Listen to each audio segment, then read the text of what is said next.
And then with us today, we have Nathaniel Pollock, who caught our attention by putting in a petition to the tax courts called representing New Mexico Top Organics, Inc.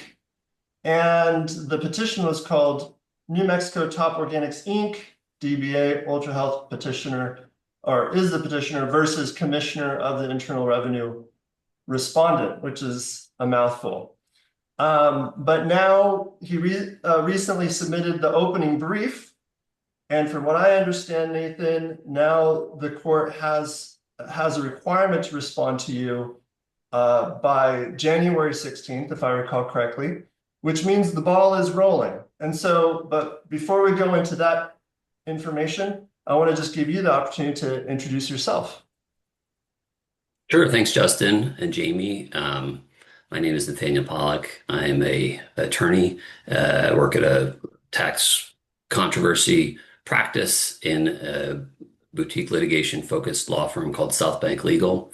And I focus my practice on representing taxpayers in tax controversies. So heading to litigation sometimes can be avoided during the audit and IRS appeals process, and then litigation in tax controversies, either in federal district court and the appellate courts, and also in the tax court.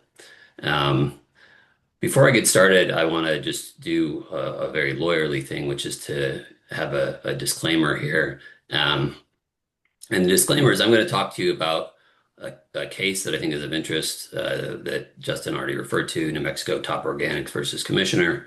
But what I am not doing here, or at all, is recommending a no 280E position on your taxes as a tax filing position. I think there are significant risks, including penalty risks, from taking a return position that the IRS doesn't agree with. It represents a view of the law that the IRS disagrees with. And then just note that a less risky option is to file a protective refund claim. So I'm not giving legal advice here, but what I am doing is talking about a case that it involves arguments against the application of 280E. And that's a case that was initiated in that context, so an audit that ended up in the end resulting in what's called a Notice of Deficiency, which is basically just the IRS handing you a real bill. It says, we think you owe this amount. My client in the case, New Mexico Top Organics, which is I'll call Ultra Health, that's their working name, they did not take a no 280E position. They accounted for 280E actually very conservatively on their tax returns. And the audit was about costs of goods sold. And the IRS ended up denying all of the costs of goods sold reported on the return. And once that denial was final in a notice of deficiency, we went to tax court. Once you get your notice of deficiency, you have 90 days to file a petition that starts a case in the tax court. That's what we did. And so now I'll talk more about that, but the state of play now is we were able to resolve fully the cost of goods sold issue. And my client was facing a very large tax bill and is not. The penalties and the deficiency related to that cost of goods sold issue is, for all intents and purposes, except for an extremely tiny amount, is wiped out. So, having agreed on the facts of the case, we're now heading into just a pure legal dispute about the application of 280E. So that's just to kind of frame it up. And I don't know if you want me to continue, Justin, or if you have... Well, I have a quick question around that. Like, what was the logic behind, I mean, was there an advantage to the audit, or did it go to tax court, or was it in the appeals process that they concluded that they would accept your position, your cost of goods sold. It was after I already filed the case, the petition. Yeah, So yeah. once you file Justin referred to IRS appeals, so that's like the internal appeal within the agency. After you finish your audit, most of the time you have a right to have an internal IRS appeal. Mhm. Um, that IRS appeals wasn't productive for in this case, and so then the case moved forward to after the notice of deficiency was filed. We then file a tax court petition, and what happens then is the attorneys in the IRS Office of Chief Counsel um, get involved in the case. An attorney or group of attorneys is assigned to the case after, and they start by answering the petition. The petition is kind of like a complaint in a federal case or state case. Um, the attorneys file an answer, and then those attorneys are in charge of the case at that point. From the IRS's perspective, they're representing the IRS, and so they're the folks who then kind of take over, um, you know, determining what the position of the government is going to be in this case, and those are the folks that we worked with on the cost of goods sold position. I should say just briefly, sort of as a something I should have mentioned in the introduction is that I have been doing tax controversy focused on litigation for the last almost 3 years. Before that, I spent 19 years in the Department of Justice, and I was in the tax division of the Department of Justice. So my client, when I was in that role, was the IRS, and I was doing tax litigation, including 280E litigation, representing the United States. So I was the attorney that was in charge of handling the appeal in sort of some of the 280E cases that you may have heard of, standing akimbo and Patients Mutual. I argued those cases in the 10th Circuit and the Ninth Circuit. So were you Um, on the good side or the bad side though of that? I was on the government side, You're on the government and side. and the right. So and so and I won both those cases. No, Yeah, you did. but but so now I'm representing this taxpayer in this case, making different arguments that were Yeah. at issue in those Yeah. cases. Yeah, so that's interesting. And then, so were you able to just like piggyback right off of the previous case? And is this a new case or is this the same? Is this the same case but with a new spin? I'm just kind of curious how it works administratively.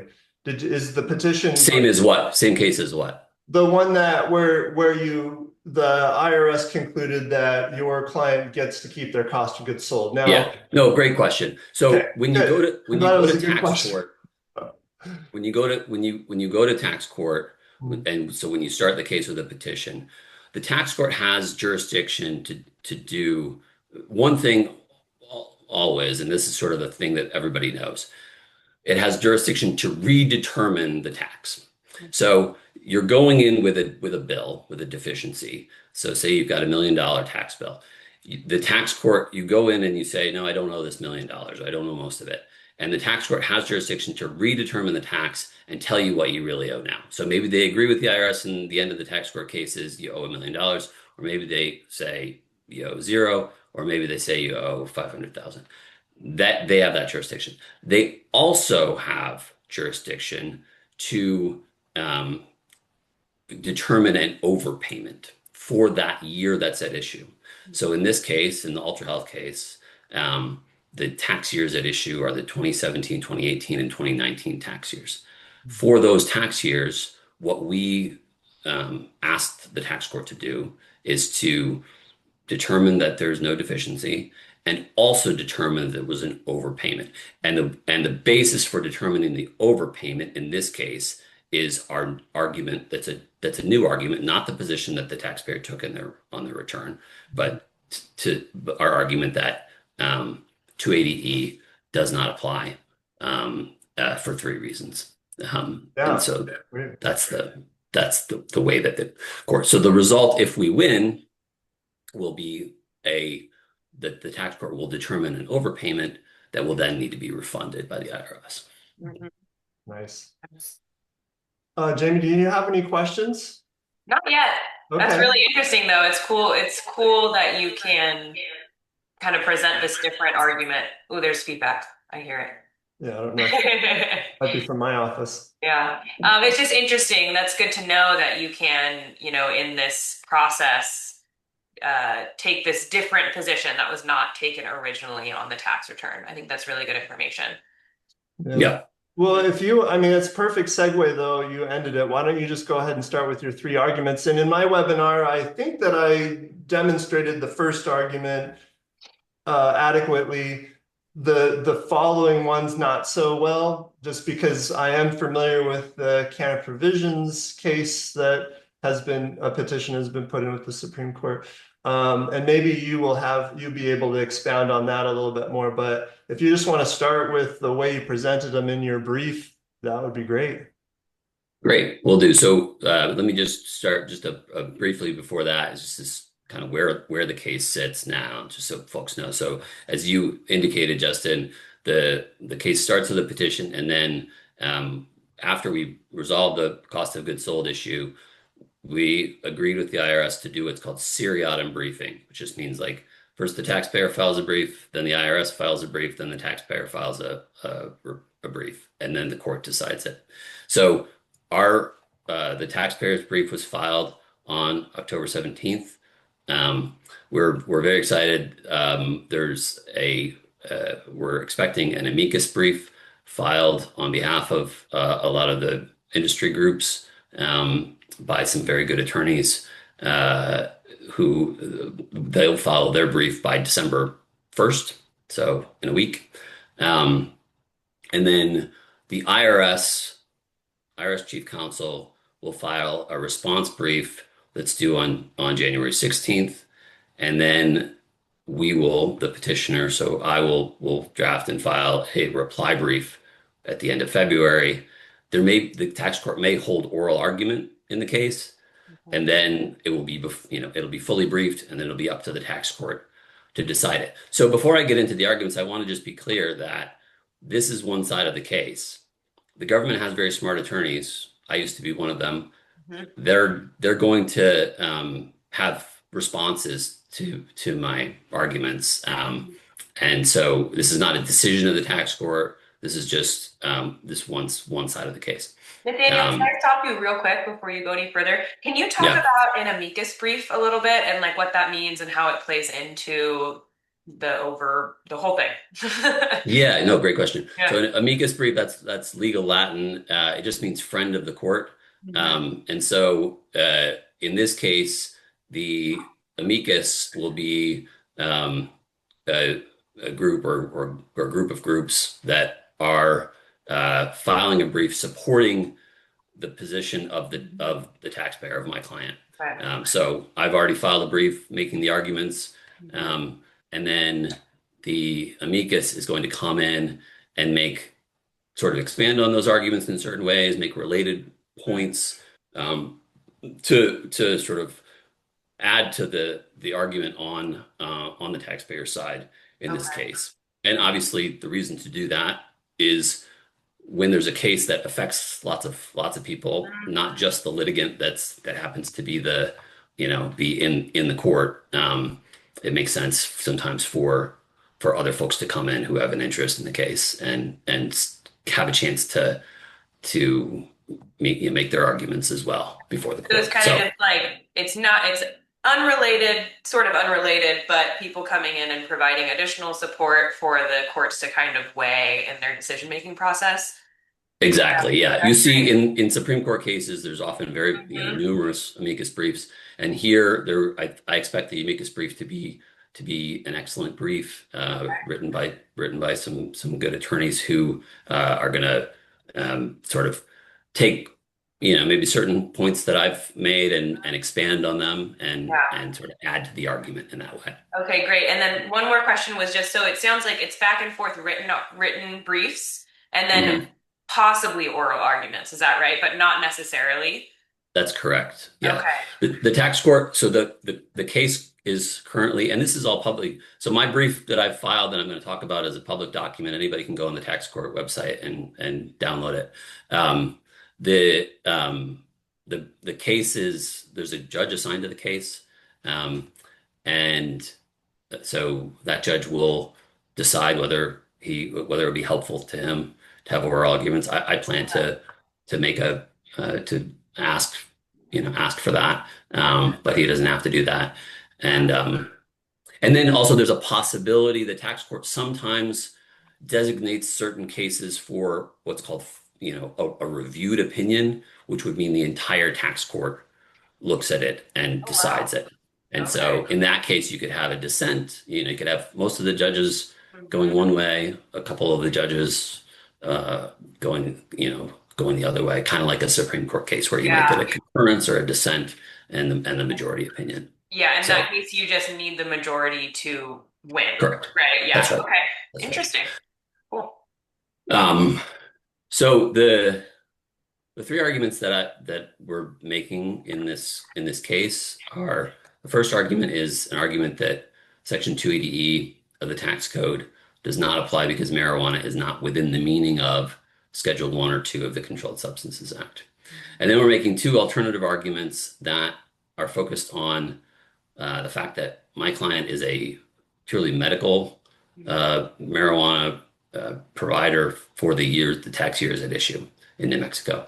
During that time, medical marijuana was the only licensed state legal marijuana available in the state of New Mexico, and my client was complying with that law.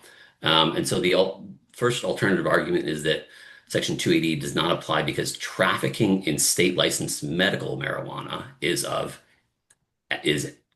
of 2015, when you had this appropriations rider that I'll talk more about, is not actually prohibited by federal law.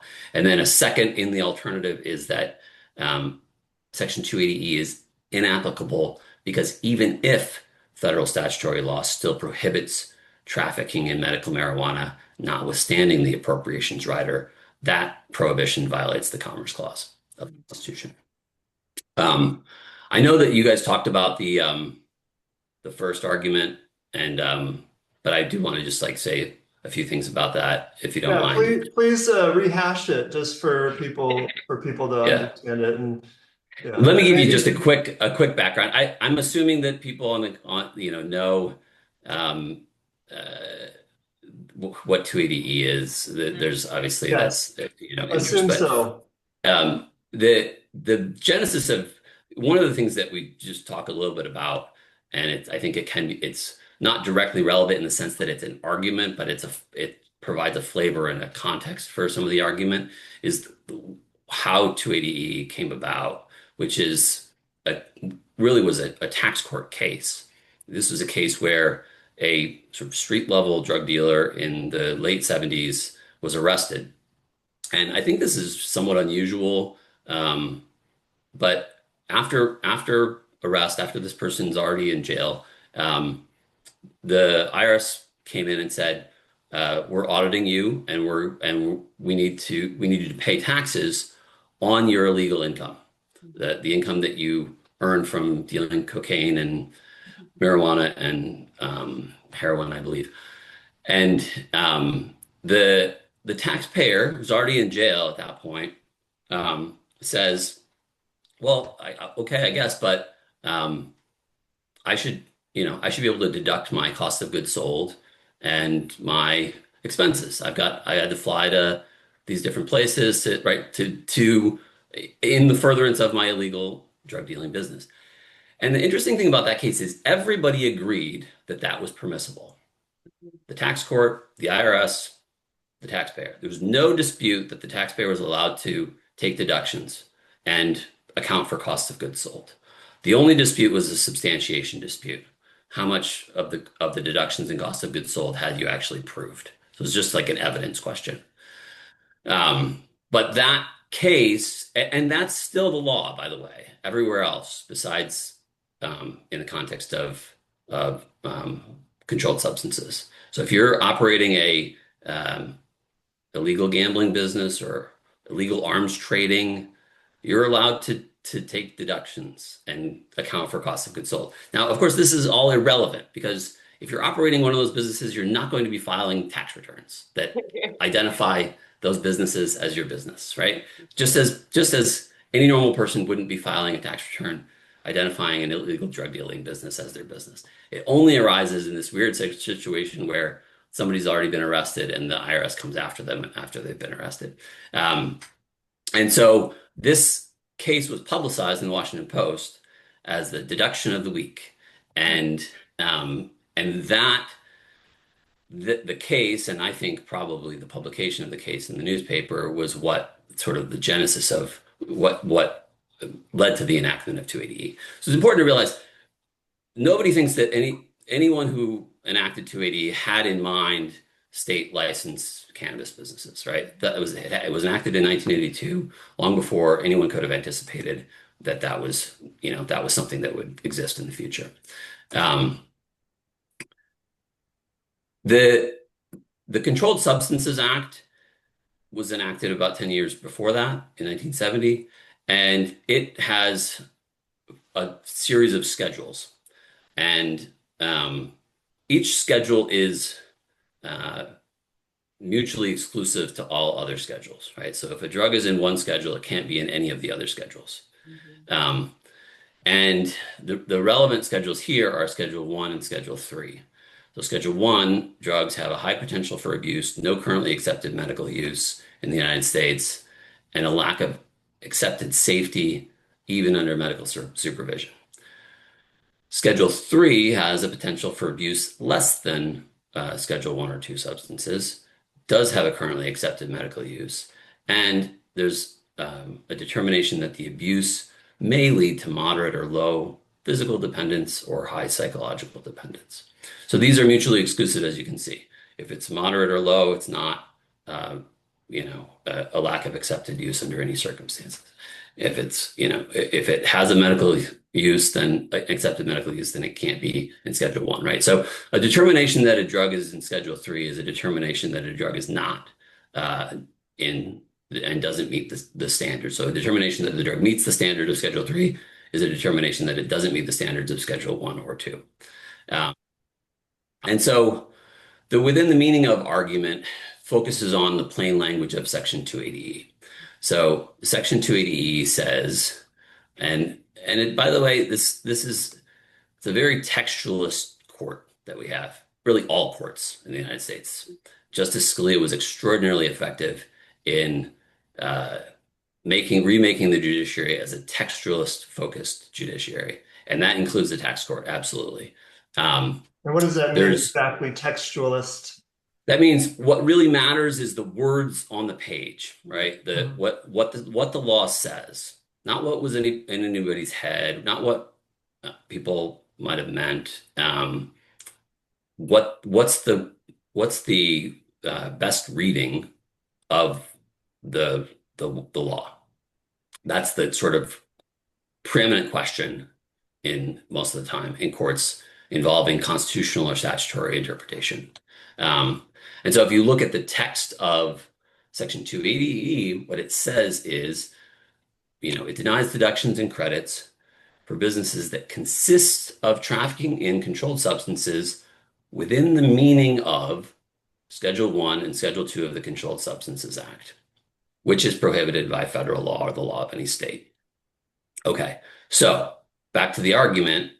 Under the plain language reading, within the meaning of Schedule 1 and 2 of the Controlled Substances Act refers to the criteria for listing, right? So if you look back at the Controlled Substances Act, see Section 812B has a 3-part criteria. That's what I just kind of read to you about Section 1 and Section 3. 3-part criteria for each of the 5 schedules. Then 812C also lists a bunch of substances that were that fit within, or were that Congress determined initially that fit within these, that it included on these schedules.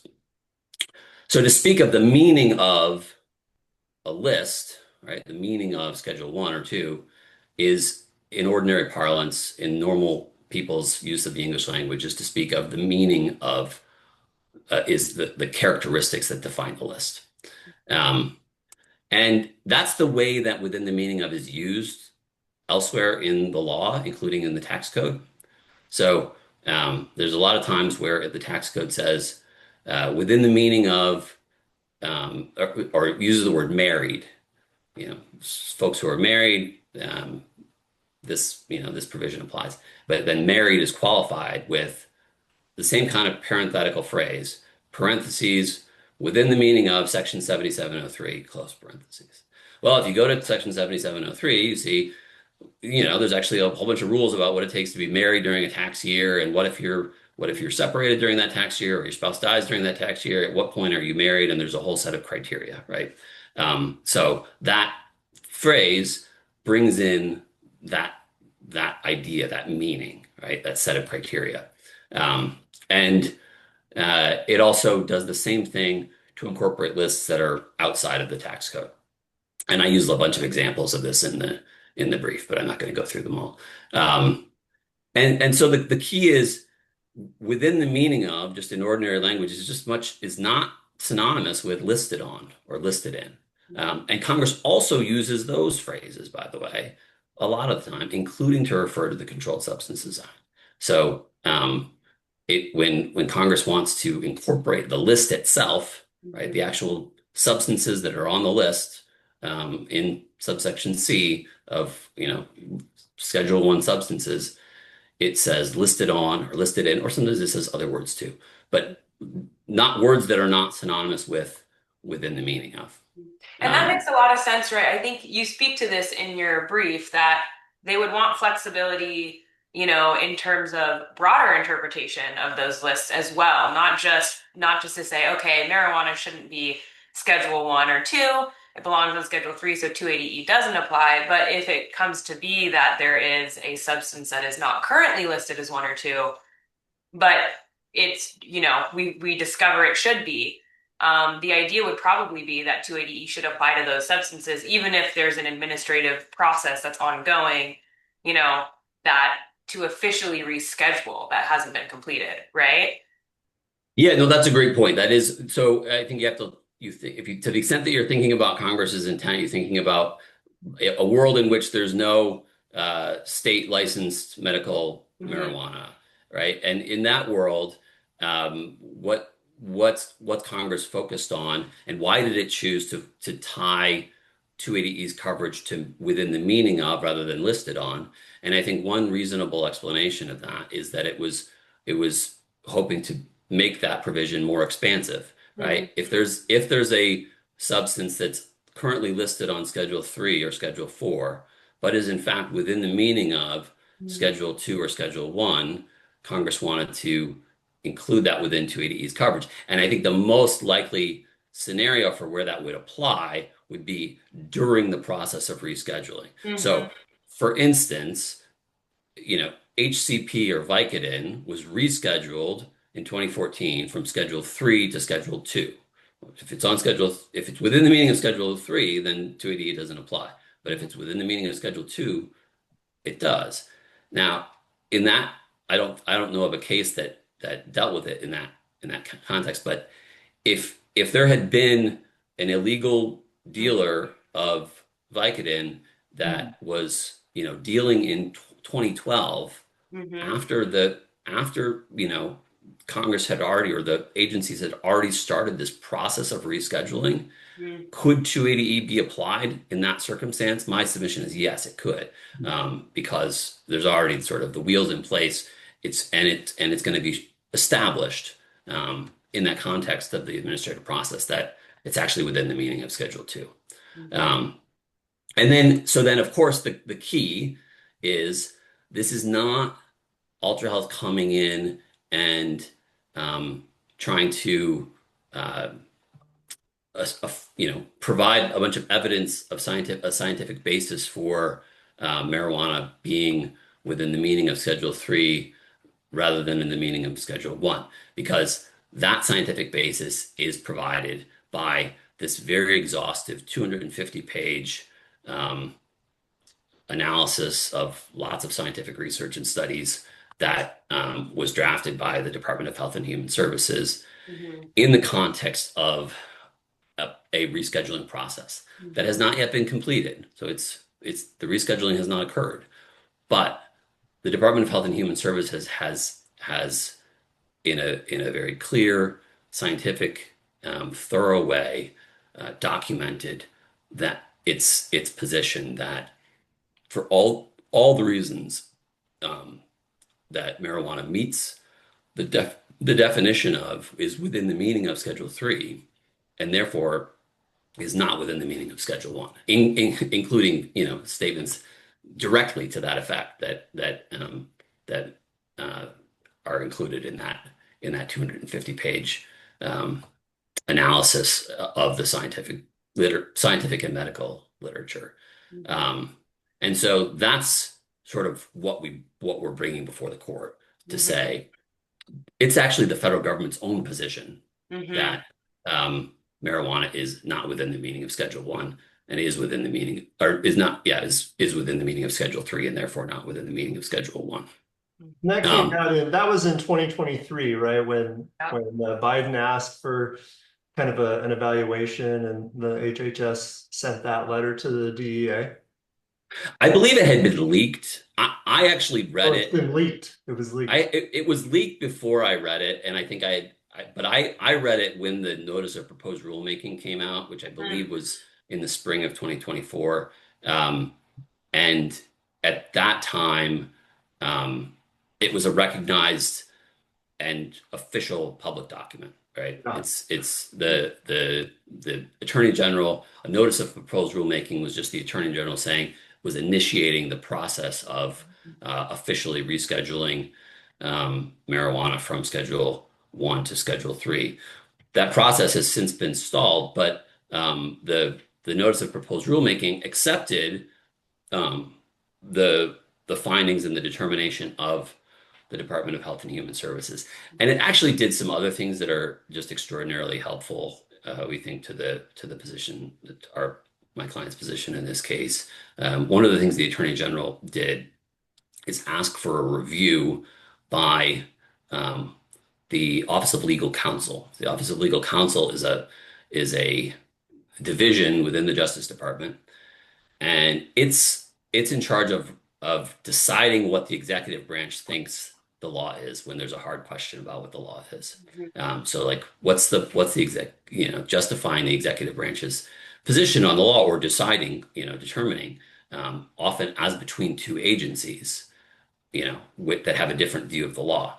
And that was the case here. So the Attorney General said, the DEA has had this test about how you determine currently accepted medical use that it's been using for the last 15 or 20 years.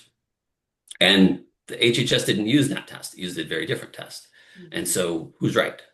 And so the Office of Legal Counsel did what it's supposed to do, which is deep dive on the issues, clear, thoughtful legal research, and concluded that the currently accepted medical use test that the DEA had been using, including every single time the DEA denied a petition to reschedule marijuana from Schedule 1 to a lower or higher schedule, lower level of control, was a test that's the wrong test, inconsistent with the statute, and that the HHS's test, the test that the Department of Health and Human Services used in this analysis was the correct legal test. So that's extraordinarily helpful because it means a court really can't defer to those prior determinations by the DEA because those determinations were based in the executive, as the executive branch of government now admits, on a legal test that was erroneous. Daniel, can you explain a little bit? Is it the DEA that makes the final determination then? Right, the HHS, it's bound by the HHS's recommendation on the science of the matter, but then is the DEA responsible for making that final determination of rescheduling? Yeah, it's interesting. The rescheduling process it's ultimately the Attorney General, but I believe that's been largely the process, the rescheduling process has been delegated to the DEA. However, as you indicated just now, if you look at Section 811 of the Controlled Substances Act, you'll see that the law expressly states that as to scientific and medical matters, the DEA has to confer with the Department of Health and Human Services, and that the Department of Health and Human Services recommendations are binding. Now, exactly what binding means is a little bit of a question mark, and there's but I think that's at least it's clear that it's very helpful, because whatever binding means, it can't be taken lightly. And this body, the Department of Health and Human Services, has again, in this very exhaustive way, also incorporating lots of analysis of the Food and Drug Administration, has determined that this is a Schedule 3 substance. This does not fit the definition of a Schedule 1 substance, and if that's true, my submission is it's not within the meaning of Schedule 1. Right. It makes sense that the DEA potentially, theoretically, or maybe they did, argued that that test that the HHS used was not the appropriate test. And I could see how that could be a way that they could argue against that scientific recommendation, right? They could say, okay, we don't agree with how you evaluated. And that's not necessarily the science issue. It's the like evaluation, the legal definition. And then the OLC says, actually, they use the right test, right? Which That's is right. really nice. Yeah, that is really good to hear. No, that's a very helpful fact for us. Yeah. So we have about 20 minutes of the hour left, and of course we can go over a little bit, but the questions I think people are interested in are kind of like the potential outcomes, like what might happen, how likely is this to get through, what is the outcome, what does that mean for my business? I do know that you have two other supporting arguments, very much related to medical cannabis. If you could, a lot of the people here are definitely participating in the recreational markets in Oregon. You know, that's the vast majority of people. If you want to touch on those other ones more quickly than the first one, because the first one I think affects everybody. Everybody benefits from that one. The second ones are kind of like, well, they can benefit, but to what degree? And the debate may go on about recreational. So I'll turn it over to you. Yeah, no, that's great. I'll try to be very quick, and that's why I for that exact reason I focus more on that first one. The second argument is, so it's got to be within the meaning of Schedule 1 and 2. It's got to be a controlled substance. It also has to be prohibited by federal law.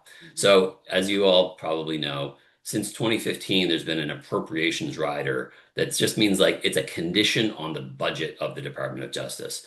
And so essentially no money can be spent in a way that interferes with the ability of any state to implement a medical marijuana program. So you can't, the DOJ can't prevent states from implementing their own state laws that authorize use, distribution, possession, or cultivation of medical marijuana. And so then what does it mean to be prohibited by federal law, right? So we have situations clearly where 280E does not apply, and it's trafficking in a controlled substance that's a Schedule 1 or 2 substance, but 280E doesn't apply. So the example that I like to use of that is instances of trafficking in a controlled substance that are not prohibited by federal law include supplying substances to authorized researchers, right? So there's the general prohibition still applies for like the CSAs. It's a criminal offense to distribute Schedule 1 substances. But then there's another provision of the law that says authorized researchers shall be exempt from state or federal prosecution for possession, distribution, and dispensing of controlled substances to the extent authorized by the Attorney General. So my submission is, look, that appropriations rider is similar. There's still a federal law that prohibits distribution of controlled substances. But the appropriations rider says that there's an exception for folks who are complying with a state's medical marijuana licensing program. And if you're doing that, then you can't be prosecuted. This is different than sort of discretionary memos. Like there have been different memos at different stages of the Department of Justice that said we're going to not emphasize, we're not going to enforce the Controlled Substances Act against licensed marijuana providers. This is a law, right? The appropriations rider is a law. So even if the Attorney General wakes up tomorrow and wants to enforce the Controlled Substances Act against medical marijuana providers that are complying with state law, she can't. She could, as to providers that are recreational. I don't think that's likely, but it's possible. So that's the essence. So the key here is it doesn't make sense to say it's prohibited by federal law if it's actually by virtue of federal law that it's protected, right? And the way to understand this is a little bit like to focus on what's called the supremacy clause. So normally if you have a state law and a federal law trumps if they cover the same thing. So that's true for recreational marijuana, right? It's federally illegal, state law, it's legal, but as to like the power of the law, the federal law trumps, and so it's illegal. But in this context, the appropriations rider undoes the normal operation of the supremacy clause and replaces it with actually a federal law command not to interfere with state law authorization.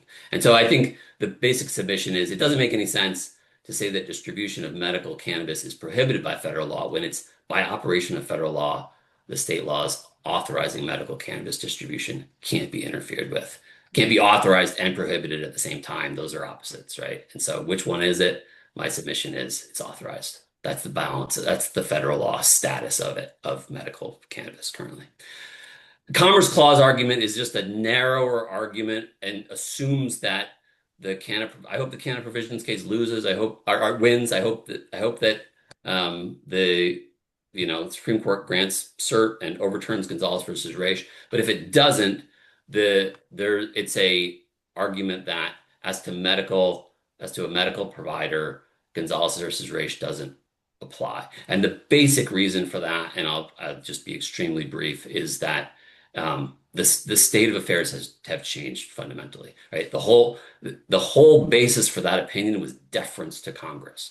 Congress decided that it was necessary to cover in-state medical marijuana activity in order to effectively regulate the entire, interstate market for cannabis and other drugs. But Congress has now reached a different decision with the appropriations rider, right? It's said affirmatively, don't regulate in-state medical activity. And so you can't defer to a judgment that Congress has reversed, right? If you're deferring to Congress now, you're deferring to the opposite judgment, the judgment that regulating or enforcing the CSA as to medical marijuana is not necessary to preserving the integrity of the whole scheme. And so there's more to it, but that's the gist of why I think even if Gonzalez versus Raich is upheld or the Supreme Court doesn't take the case, doesn't accept cert in the Canada Provisions case, that there's a way to distinguish medical marijuana specifically from the coverage under Gonzalez versus Raich. So that's basically the summary, and I can take questions. Yeah, so that is a threat. That is a threat that the Supreme Court just won't hear it, correct? Am I correct there? Yeah, so I mean, look, there's a very good lawyer, famous lawyer, probably maybe the most famous lawyer of our time, David Boyce, is on that brief. So it'll certainly get somebody's attention. But just the numbers, I don't know the exact numbers, but it's in the thousands of petitions. So people asking the Supreme Court to hear their case every year. And the Supreme Court only grants about 85 to 90 cases every year. So just based on the numbers, your chances of getting the Supreme Court to take your case are low. Mhm. And also this petition, there's a slight argument for trying to distinguish Gonzalez versus Raich, but that's not really the focus of the petition. It's clear that the whole focus of this case was trying to overturn Gonzalez versus Raich. And that's, I would say, 90% of the focus of the Supreme Court cert petition. And obviously the Supreme Court sometimes does overrule its past precedents, but it's pretty reluctant to do that. And so I think that's going to make this a tougher sell. Okay. Well, I want to save the rest of the time that we have for kind of like talking about outcomes. One question is like, well, how likely is it for you to win this case? I'm not going to answer that question. I feel like it's a slam dunk, but I'm not an attorney, so well, good. I'm glad you think so. I'm not not an attorney though, so I look. The reason I'm making the arguments that I'm making is because I think they're the best arguments available, and I'm enthusiastic about the arguments. That's all I really will say. I'll also just reiterate that, look, there's smart lawyers on the other side of the case. It's gonna be a back and forth, and so I think but I'm not gonna give you an odds. I'm not gonna make a prediction. How about if you are successful, if it does win, can we talk about like districts and how this precedent affects everybody or anybody? how does it affect? Yeah. That's a great question. So part of it depends on what we talked about earlier with the kinds of tax court decisions that get made. So if it's just a decision, it's usually in legal parlance called the TC memo opinion. But if it's just a decision of one judge of the tax court, the tax court does actually do a very good job of being very respectful of other judges' decisions. And so, but another tax court judge wouldn't be absolutely bound by a decision of a different judge. However, if it were a reviewed opinion, for the opinion of the whole court, that would be binding on all the judges of going forward. The other question is an appeal, right? So after a tax court case is completed, so once we have a decision in the case, then there may well be an appeal. If I lose, I think we'll probably appeal. If the government loses, I think it will probably appeal. And that appeal in this case, because it's a case involving a taxpayer in New Mexico, will go to the 10th Circuit Court of Appeals. So the country is divided up into 11 circuits plus a special circuit for DC plus a special federal circuit. So 13 circuits. And the 10th Circuit Court of Appeals will be the Court of Appeals that hears this case. And so that will basically do the whole thing over again. A whole new round of briefing and probably oral argument. And the Court of Appeals will decide the case. Assuming it gets appealed, but I think that's pretty likely. And how long do you expect that to take? I know, I'm sure it's a big range, but let's say, January or February, you said there's the response brief and then maybe oral arguments, and then let's say it gets appealed. When should we be expecting some kind of conclusion? Yeah, so, you're right. It's very hard to predict. Let's say I'm just hopeful, maybe a little optimistically, but I would hope that the tax court will make a decision inside of a year of being finally briefed. So let's say the tax court, somewhat optimistically, but decides the case sometime around this time next year. Then then there's a 90-day window for appeal. The appeal is probably going to take at least another year, if not a year and a half to two. Wow. Yeah. So we got time. Okay. I mean, clearly the industry has been extremely damaged. What was it, Jamie, that you pointed out about there was some research that was done, and Nathaniel, this was in your brief, research done back in when they were thinking about scheduling marijuana, and they were like, the research team pretty much came back and said, it's pretty flimsy that it's a Schedule I substance. The Congress is like, well, just throw it in there anyway. I, Yeah, no, that's a really interesting point. yeah, And I think that the amicus brief is going to talk more about that, that this commission that did a real study really seems to show that it didn't meet the standard from the get-go. And I think for political reasons that didn't result in a rescheduling at that time or since. But yeah, I think that's And that that's an was in interesting you point. that was in, I think your brief mentions that was in 1972. So it was like Right. the Right 70s that along, the right act. when the Controlled Substances Act was enacted. Yeah, so well, and they yeah, which is really interesting to show that because that's a question I have, right, is about timing because your brief talks about it. Right, the HHS thing was 23, 24, but you're saying, it should apply to your taxpayers, years back to 2017. And I think there's obviously a real argument that if the court agrees, right, or if the conclusion is that marijuana doesn't meet these requirements, right? It never did. So then there's all these years where it's been misclassified, and taxpayers have been subject, kind of erroneously to 280E. So I have a question about, is there any recourse for taxpayers? Obviously, the statute of limitations is like usually 3 years, is there any recourse if there's just this error, right? There's an error for all these years that has such an incredible impact. What can we do? Yeah, no, I mean you're right that in most of the time your ability to claim a refund is 3 years from when you filed your return, or 2 years from when the tax was paid, and then so so that limits the the effect of this case. It's also certainly true that if there are taxpayers who are dealing with, who are subject to 280E in the IRS's estimation, um, who are in the context of an audit, they can do what my client did Mhm. for years that go further back. Mhm. Um, and but generally you're going to be limited, and so I think that's just kind of how it works in tax law.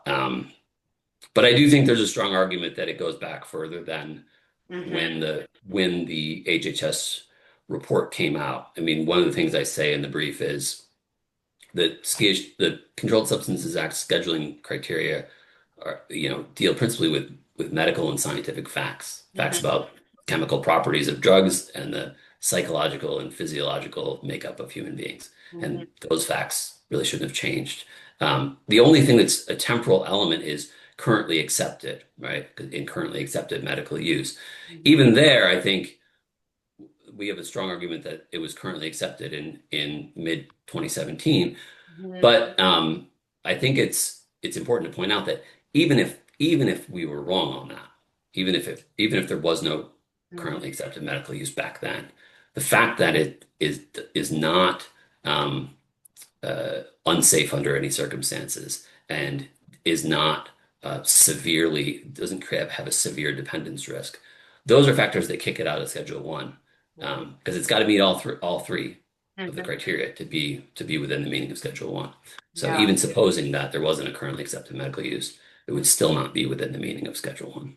Yeah. so maybe this isn't a tax question specifically, but does the industry have recourse in any way? Like, obviously, the statutes have closed for years. Right now, we're working on refunds for 2022, 2021, and before are all closed, meaning they're kind of screwed on getting those refunds.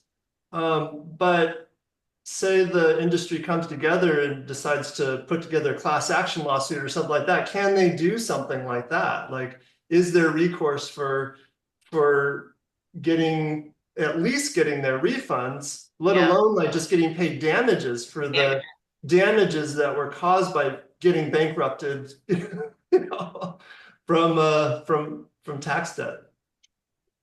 Yeah, I mean, look, I think that unfortunately, I think that's probably more of a policy question, because you could ask for You could ask Congress to provide retroactive relief. But in terms of the law, the federal government is hard to sue unless it provides you a pathway to sue. Mhm. You don't have a pathway to sue. There's something called sovereign immunity, and the federal Oh, government doesn't. It basically they can decide when you're allowed to sue them, and um, wow. Okay. and so You have to they've get a provided a policy certain policy. route, right? The route that they've provided for you to sue them with respect to taxes is you can challenge a Yeah. deficiency in tax court, or you can seek a refund in federal district court. But it's also there are also limits on those Yeah. avenues. Jamie, you were pointing out that we have another tax attorney colleague, Nick Richards. He's super informational, and he was saying something about a potential if there was an administrative error, i.e., the impermissibly narrow test that the OLC the OLC decided that the DEA was using to determine whether or not cannabis had medical benefit. It was impermissibly narrow. And so that's kind of like an administrative error. Would there be some recourse there to allow the reopening of statutes, so that, at least to then 2017 or 2016 even, they would be able to amend their returns, get refunds? You know, I don't want to say never. There's certainly times I haven't thought of everything, but just Yeah. sitting here today, it's not occurring to me how that would be. Yeah, how yeah. Yeah, it's And I don't know. really, It's a brief conversation we have. I don't know if we're even reiterating it correctly, to yeah. be fair to Nick, if he's watching this. But that's interesting. It's interesting to think we need to start lobbying or something for reparations for the industry. That's what it sounds like. Well, let's not get ahead of ourselves. We have one. Yeah, we got to get through this. Okay, we won't get ahead of ourselves. We just feel good about your brief. We like your brief. I've got two more questions. It's now 11 o'clock. But before I go into those questions, Nathaniel, was there anything that you wanted to also add to this No, presentation? just thank you all very much for the time and yeah, and obviously folks find themselves in a tax controversy situation, either thinking that there may be a need for litigation or in the context of an audit. We just hired another former DOJ attorney to be part of my practice. I think we are a lean practice that is going to represent folks very, very well in the context of a tax dispute. Nice. I love the insider information. I believe it. So this question, it's kind of heady, so I'm just going to read it because I don't know if I can reiterate it. I believe that the schedules act as sentencing guidelines. If so, that fact supports your argument regarding the statutory language. If the schedule's primary role is sentencing guidance, then the actual statutory language outweighs merely being listed on the schedule. Any thoughts on that, on this argument? I'm gonna click this answer live button. I think it will highlight the question. Yeah. I'm gonna click it. Yeah, go for it. Does that work? Did it do anything? I think it posted it so that you can see it. People can read it. Did that make sense to you? Yeah, I mean, I'm not sure, but I think let's see here. Sentencing guide. Yeah, I mean, so certainly it's true in the context of the Controlled Substances Act, where you would have, I believe you would have schedules influence levels of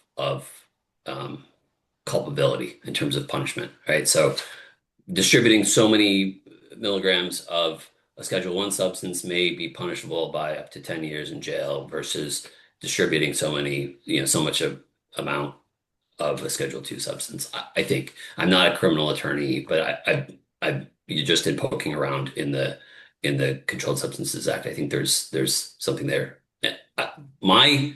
What I did look very hard for is any of this kind of a phrase elsewhere besides 280E, within the meaning of Schedule 1 or Schedule 2. And I didn't find it. When Schedule 1 and Schedule 2 are referred to in other contexts, including in the criminal law context, um, it's it's uh, it's listed on or listed in or words to that effect, um, where it incorporates um, the drugs that are or substances that are actually provided on the lists that are in subsection C and the accompanying regulations of the statute. Okay.